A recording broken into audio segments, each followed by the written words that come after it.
Up to this point, you understand why the ISM exists and how it fits into the Australian government security framework. Now, you reach the point where the ISM shifts from being a policy document into something more practical. This is where the cybersecurity principles come in.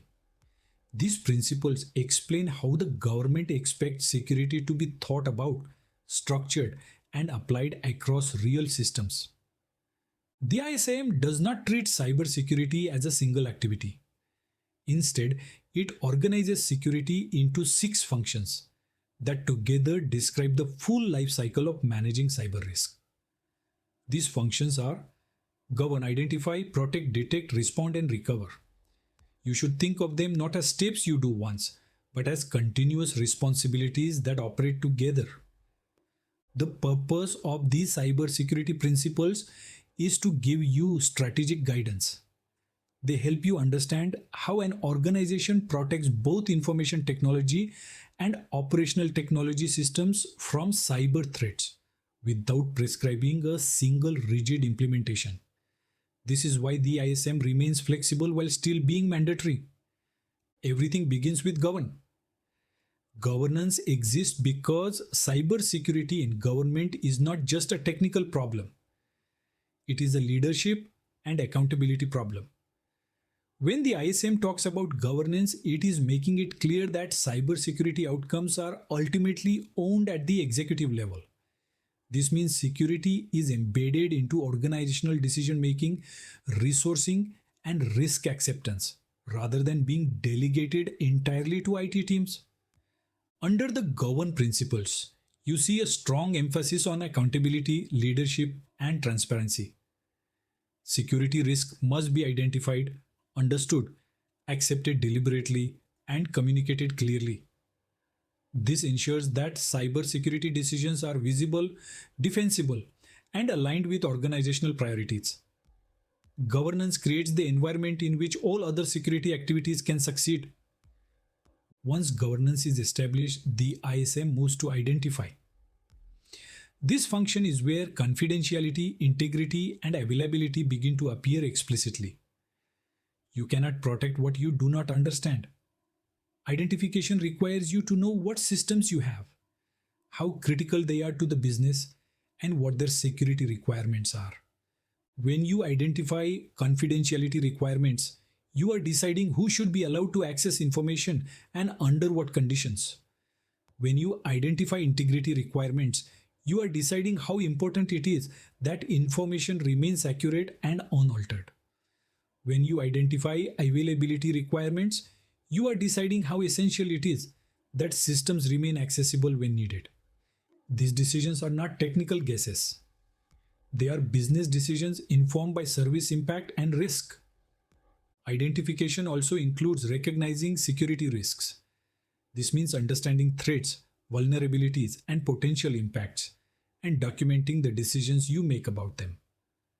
Identification is not about eliminating uncertainty. It is about making uncertainty visible so it can be managed responsibly.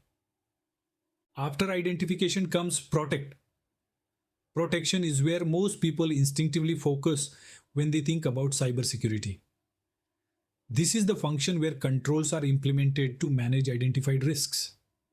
The ISM's protect principles cover the full system lifecycle, from planning and design through to decommissioning.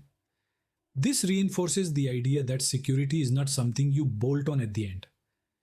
Protection is where confidentiality, integrity, and availability are actively enforced. Encryption protects confidentiality. Secure configuration and change control protect integrity. Backups and resilience mechanisms protect availability. But protection also extends beyond technology. It includes supplier trust, personnel trustworthiness, secure administration, and physical security. The ISM deliberately treats all of these as part of protection because cybersecurity failures rarely have a single cause. The ISM also emphasizes secure by design and secure by default within protection. This reflects a risk-based mindset. It is far more effective to reduce risk early in the system lifecycle, than to attempt to compensate later through reactive controls. Even with strong protection, the ISM assumes that incidents will still occur. This is why detect exists as its own function.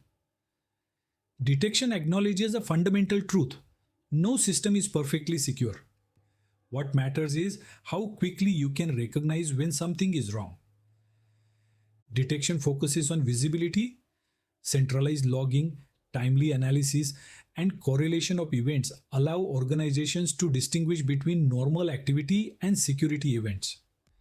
Detection is what turns unknown compromise into a known incident. Without detection, protection failures remain invisible and risk grow silently. Once an incident is detected, the ISM moves to respond. Response is about control, coordination, and communication. When you respond effectively, you limit damage, reduce recovery time, and preserve trust. The ISM expects organizations to plan for incidents before they occur, rather than improvising under pressure. Response also includes reporting. This reflects the government's commitment to transparency and accountability. Cyber incidents are not hidden problems. They are managed events that require internal escalation and, where appropriate, external notification. Learning is embedded into response so that future incidents become less likely or less severe. Finally, the ISM addresses recover. Recovery is not simply about restoring systems, it is about resuming normal business operations safely and deliberately. Recovery requires reassessing residual risk and accepting them consciously before returning systems to service. This reinforces the idea that risk management does not end when an incident is closed. Across all six functions, you see a consistent theme: risk based security. The ISM does not promise perfect protection. Instead, it provides a structured way to govern, identify, protect, detect, respond, and recover in a manner that is proportionate to risk and appropriate for government responsibilities. When you align these principles with confidentiality, integrity, and availability, the ISM becomes much easier to understand. CIA tells you what must be protected. The six functions tell you how protection is managed over time.